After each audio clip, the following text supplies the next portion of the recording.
Baik, langsung saja ada teman kita yang bertanya ya di kolom komentar.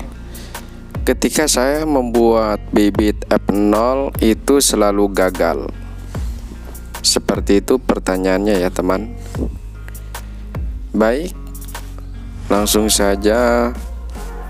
Di dalam proses pembuatan F0, F1, dan F2, bahkan F3 yang disebut dengan backlog, pasti akan mengalami kegagalan ya.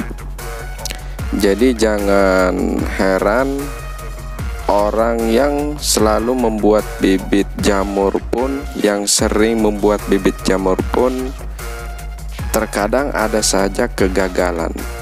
Karena yang namanya penyakit tentu akan menyerang siapapun bagi yang sudah takdirnya ya. Karena ini juga termasuk takdir.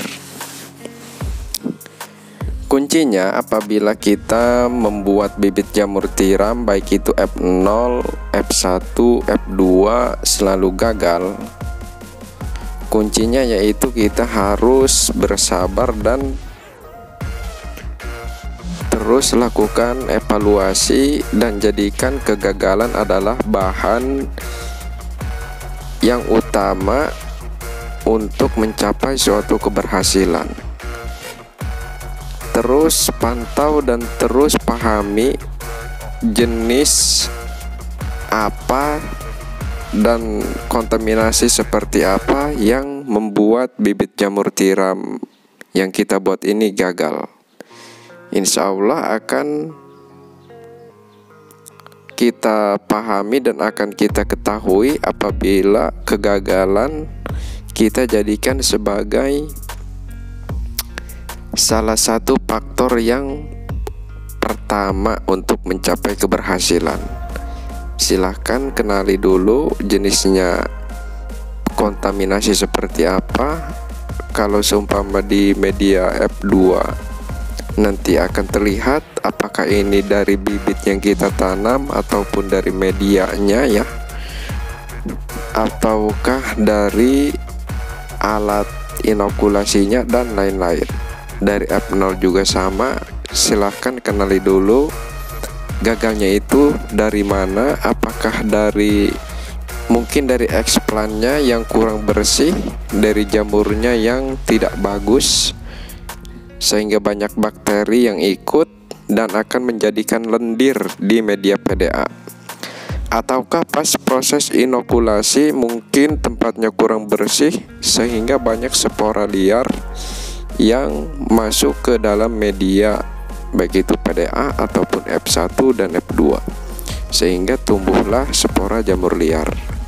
Ataukah dari pembuatan medianya ya yang kurang bagus, baik itu membuat bibit F0 atau PDA ataupun F1 dan F2. Jadi kuncinya ya teman, ini adalah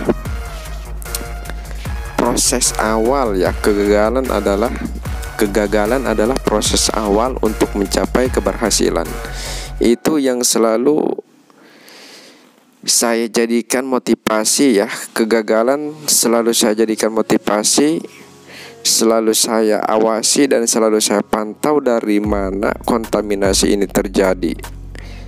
Nanti insya Allah semakin banyak kita mengevaluasi, maka akan semakin banyak pula kita akan memperbaiki di dalam cara pembuatan bibit jamur tiram. Silakan.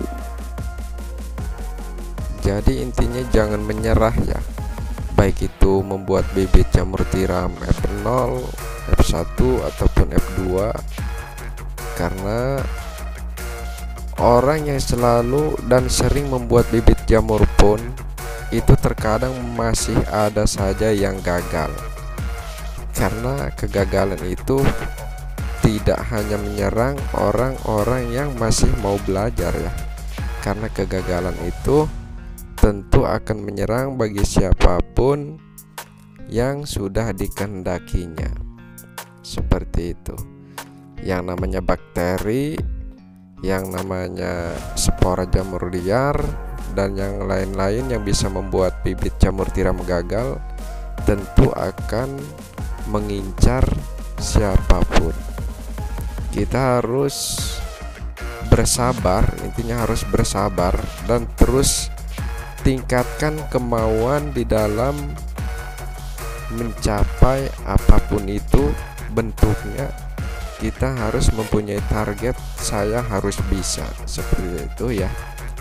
Jadi kemauan yang tinggi itu adalah sugesti yang sangat bagus untuk mencapai keberhasilan. Apabila kita putus asa, maka di situ kita akan terputus ya. Intinya kita akan berhenti, sudah sampai di sini saja ibaratnya. Jadi tidak ada kemajuan dan kemauannya juga kurang ada kemauan istilahnya ya, langsung menyerah. Jadi saya juga banyak yang kontaminasi, alhamdulillah. Terus saya pantau dan terus saya pelajari untuk mencapai keberhasilan yang lebih tinggi. Saran saya, terus jangan putus asa ya, terus mencoba dan mencoba, insya Allah akan berhasil.